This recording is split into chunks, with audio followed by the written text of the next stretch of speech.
చూడండి, ఈ ఎడారిలో ఈ మేకల కాడ, ఈ గొర్రెల కాడ, వీటి కాడ ఈ కుక్కలకి మేత అన్నీ నేనే వేసుకుంటాను సార్. ఒకడు నా భార్య చెప్పిన ఎడారిలో వేసేసినారు. చూడండి, చుట్టూ ఒక చెట్టు లేదు, చేమ లేదు, ఏమీ లేదు. నాకు బతకాలని లేదు సార్, నాకు ఈడు ఉండాలని లేదు. నేను ఎంత చెప్పినా మా భార్య కూడా వినిపించుకోవట్లేదు.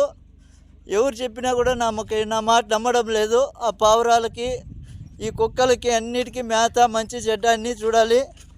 ఒక్కొక్క రోజు వాళ్ళు వచ్చినారంటే నైట్ 3 అయినా నిద్ర ఉండదు, 4 అయినా నిద్ర ఉండదు సార్. కోళ్ళకి, ఇక్కడ బాతులకి, ఇట్లా కోళ్ళకి అన్నిటికీ మేత చూసుకోవాలి. చెట్లు వచ్చేసి 2 కిలోమీటర్లు ఉన్నాయి సార్. ఆవిడికి నీళ్ళు ఎత్తుకుపోయి పోయాలా, క్యాన్లతో నీళ్లు మోసుకొని పోవాలా. ఈ జనరేటర్లు ఒకటంటే ఒకటి పని చేయడం లేదు. వాళ్ళకి చెప్తే